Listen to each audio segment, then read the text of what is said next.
नवोदित शास्त्री पंडित अक्षत शास्त्री को यहाँ पर आमंत्रित करते हैं। आप जैसे विवेक जी पंडित जी अपने यहाँ पर भिंड से पधारे थे, आप उनका स्थान लेने के लिए भिंड मुमुक्षु समाज में गए थे और वहां पर धर्म प्रभावना करके आए हैं।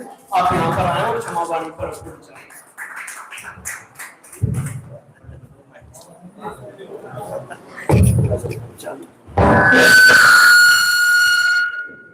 चलो अब इसी से काम चलो।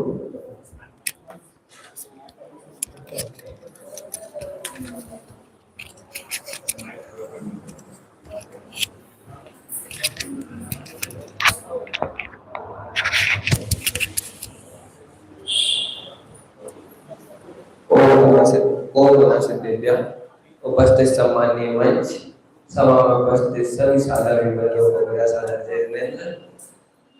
आज की प्रवर्तमान गोष्ठी सार्वजनिक क्षमावाणी विषय तो संपूर्ण आ गया है, पर भी उस पर वापस चर्चा करते हैं।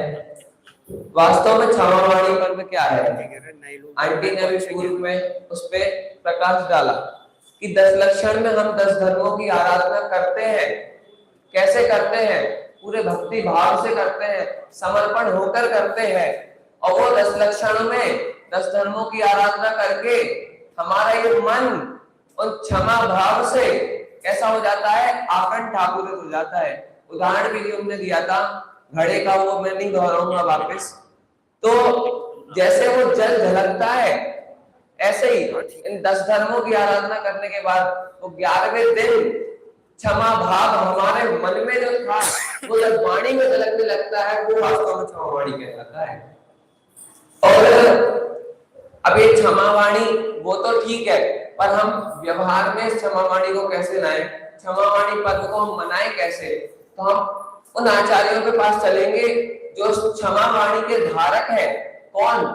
आचार्य भट्टकेर स्वामी मूलाचार में क्या लिखते हैं? खामेनि सब जीवानां सभ्य जीवा प्रबंधु में, कि मैं उन सब जीवों को क्षमा करता हूँ, मैं उन सब जीवों से क्षमा याचना करता हूँ।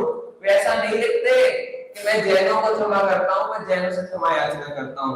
वे ऐसा भी नहीं लिखते कि मैं मुनिराजों को क्षमा करता हूँ। वे ऐसा भी नहीं लिखते कि मैं श्रावकों को क्षमा करता हूँ।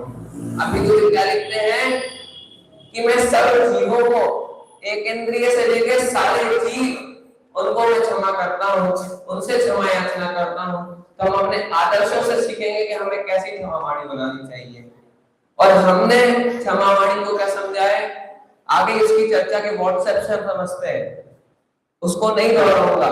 पर उन व्हाट्सएप वालों से भी विचित्र स्थिति उन लोगों की है कि जो 10 दिनों में 10 धर्मों की आराधना करते हैं, व्रत करते हैं, तप करते हैं, संयम करते हैं, उपवास करते हैं, 11वें दिन श्री जी का जलाभिषेक करने के लिए शोभा यात्रा निकालते हैं, जाते हैं, जलाभिषेक करते हैं, भगवान को वापस विराजमान नहीं करते, उसके पूर्व चले जाते हैं अपने अपने कार्य में अभक्षण करने।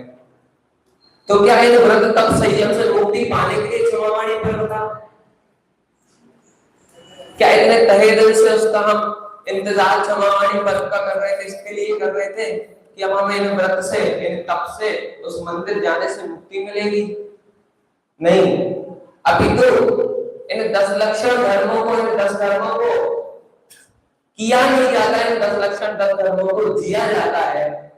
इस प्रकार हमें भी इन 10 लक्षण और 10 धर्मों को मनाना चाहिए। और अंत में वास्तविक क्षमा, व्यवहार में तो हमने देख लिया कैसे क्षमा बनाना, कि उन शत्रुओं को क्षमा नहीं करते। हम क्षमा मांगते भी है तो किनसे? मित्रों से, रिश्तेदारों से, जिनसे हमारा वैर विरोध नहीं है। वास्तव में जिनसे वैर विरोध है उनसे जब क्षमा मांगेंगे तब वो क्षमावाणी पर हमारा सार्थक होगा। और अब वास्तव में जो क्षमा है, निश्चय से जो क्षमावाणी है, वो क्या है कि खुद के दोषों को क्षमा करना, कि जो स्वयं हमने अनादिकाल से हम दोष करते हुए आ रहे हैं, उन दोषों से क्षमा करना। अब कोई कहे कि भैया खुद से दोष कैसे करते हैं? जब हमने अपराध नहीं किया तो हम क्षमा क्यों मांगे? अगर आपने अपराध नहीं किया होता तो आज आप यहाँ इस संसार में नहीं बैठे हुए थे। इसीलिए इन अपराधों से अगर मुक्ति चाहिए है, इन अपराधों से मुक्त होना है, तो हमें खुद को क्षमा करना पड़ेगा, तभी ये क्षमावाणी पर्व सार्थक होगा। अंत में मैं भी सबको क्षमा करता हूँ, सबसे क्षमा याचना करता हूँ, इसी मंगल आत्मा वाणी को कर देता हूँ। भाई अक्षर के वक्तव्य से आपको लग ही रहा होगा कि 10 दिन किस तरीके की प्रभावना भिंड शहर में आपने की होगी। वास्तव में सजे हुए शब्दों के माध्यम से क्षमावाणी के स्वरूप को यहाँ पर प्रकट किया गया है। प्राणी मात्र के प्रति